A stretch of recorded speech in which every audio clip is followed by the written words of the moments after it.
नमस्कार, मानस मिश्रा और news India में आप सभी का बहुत बहुत स्वागत करता हूं। आज की जो खबर है वो सुप्रीम कोर्ट के उस फैसले को लेकर है जहां सुप्रीम कोर्ट ने एक ऐसा फैसला दिया जिस फैसले ने हमारे न्यायपालिका की वो कलई खोलकर रख दी।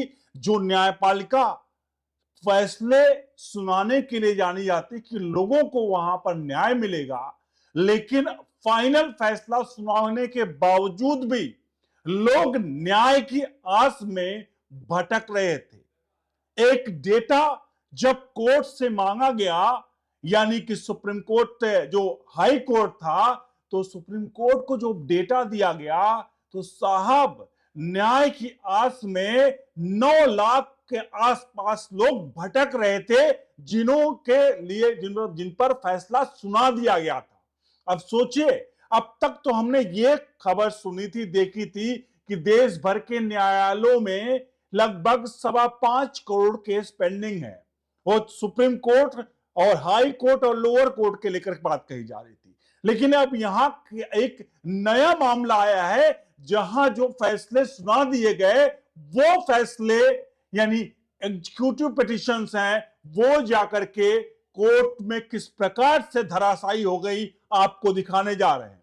सुप्रीम कोर्ट का क्या फैसला है और क्या होती है एग्जीक्यूटिव पिटीशन, जिसको लेकर के हमारे न्यायपालिका की वाकई में क्या कलई नहीं खुल रही है। और सबसे बड़ा सवाल यहां पर है कि क्या जज साहब लोग, कमेंट बॉक्स में इस पर जरूर अपनी राय प्रतिक्रिया दीजिएगा कि क्या जज साहब लोग, सुप्रीम कोर्ट में कुल 33 जज हैं, यानी देश भर में जितने भी केस होंगे सुप्रीम कोर्ट पहुंचते हैं, उनमें सिर्फ 33 लोग सुनवाई मतलब करके फाइनल स्टेप उस पर, मतलब फाइनल हियरिंग, उस पर फाइनल फैसला लिखेंगे। अब सोचिए, 140 करोड़ लोगों के लिए महज 33 लोग फैसला लिखने वाले हैं। अब सोचिए उस देश का क्या होगा। तो अगर कॉलेजियम से इस तरह के रिक्रूटमेंट होती रही तो साहब मुझे लगता है इसके लिए देश में न्याय व्यवस्था कभी सुधर नहीं सकती, क्योंकि 5 लोग अगर मतलब कुल 33 लोग फैसला लिखेंगे पूरे देश का, तो यही होगा न्यायतंत्र का हाल। बहरहाल आपको लिए चलते हैं एग्जीक्यूटिव पिटीशन की तरफ। मेरा यहां मकसद था, आगे बताऊंगा कि यूपीएससी की तरह एग्जाम क्यों ना लिया जाए, लेकिन सबसे पहले चलते हैं एग्जीक्यूटिव पिटीशन की तरफ। हालिया में सुप्रीम कोर्ट ने एक फैसला सुनाया जहां साफ तौर पर हाई कोर्ट को निर्देश दिए कि जितने भी एग्जीक्यूटिव पिटीशंस हैं उनको अगले 6 महीने के भीतर उन पर फैसला ले लिया जाए, उनको अंतिम मुहर लगा दी जाए। अब एग्जीक्यूटिव पिटीशन होती क्या है? सपोज करिए 2 पार्टी हैं, उनके बीच में आपस में मामला चल रहा था, कोर्ट ने फैसला सुना दिया, एक पक्ष जीत गई और दूसरा पक्ष हार गया। अब ऐसे में क्या होता है, जो जीता हुआ पक्ष है उसको जो चीजें होती है ना कि उसको इंप्लीमेंट कराना, उसको ग्राउंड लेवल पर इंप्लीमेंट कराना, जिसके जो एग्जीक्यूटिव पिटीशन के जरिए ही ये होता है। और इसका मेन काम होता है जो लोअर कोर्ट है उसके जरिए ये इंप्लीमेंट किया जाता है। उदाहरण के तौर पर समझिए कि मान लीजिए कहीं एक अदालत ने एक फैसला सुना दिया कि कहीं से कोई पैसा कलेक्शन करना है, और उस जो पक्ष जीता है वो पैसा कलेक्शन क्या होगा, वो दूसरे राज्य में होना है। तो ऐसे में ट्रांसफर ऑफ एग्जीक्यूटिव पिटीशन दिया जाएगा, यानी क्योंकि पैसा दूसरे राज्य में कलेक्शन करना है। तो इस तरह के मामले होते हैं, यानी फैसला होने के बाद, डिक्री आने के बाद भी लोगों का हाल यह है कि वो लोग, न्याय तो मिल चुका है पेपर पर, लेकिन उस पेपर के न्याय का इंप्लीमेंटेशन नहीं हो पा रहा है। और 9 लाख फैसले। अब सोचिए, पिछले मतलब इस साल 6 मार्च को एक फैसला सुनाया गया जहां सुप्रीम कोर्ट ने उस वक्त कहा था कि आप जल्द से जल्द फैसलों को निपटाइए। तो तब से लेकर अब तक लगभग 3.25 लाख फैसले जो इस तरह के थे एग्जीक्यूटिव पिटीशन वाले, उनको निपटारा किया गया है। लेकिन अभी भी लगभग 9 लाख 8 लाख 82 हजार के आसपास जो हैं वो केसेज हैं, वो अभी भी पेंडिंग हैं, उन पर बाकी है। लेकिन इन सबको लेकर अगले 6 महीने का समय और सुप्रीम कोर्ट के द्वारा दिया गया है कि ये इन पर फाइनल मोहर लगा दी जाए।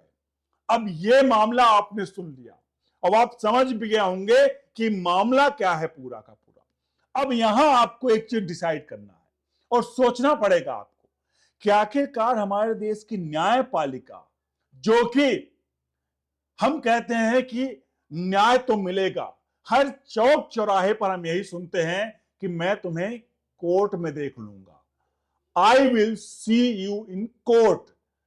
मतलब हर किसी को विश्वास है कि अगर कहीं भी हुआ नहीं, कोई ये नहीं कहता कि मैं तुम्हें थाने में देख लूंगा, कोई ये नहीं कहता मैं तुम्हें एसपी के यहां देख लूंगा, कोई नहीं कहता कि मैं तुम्हें प्रधानमंत्री ऑफिस में देख लूंगा। सभी ये कहते हैं मैं तुम्हें कोर्ट में देख लूंगा। और ये हमारी कोर्ट है जहां आप अब देख पा रहे हैं कि कोर्ट में इस तरह की चीजें हो रही है, जहां फाइनल फैसला तो आ गया है लेकिन उनके एग्जीक्यूशन में ये पचड़े हैं जहां हमारे देश की कोर्ट फैसला नहीं ले पा रही है। अब इसमें कमियां कहां वो समझनी पड़ेंगी।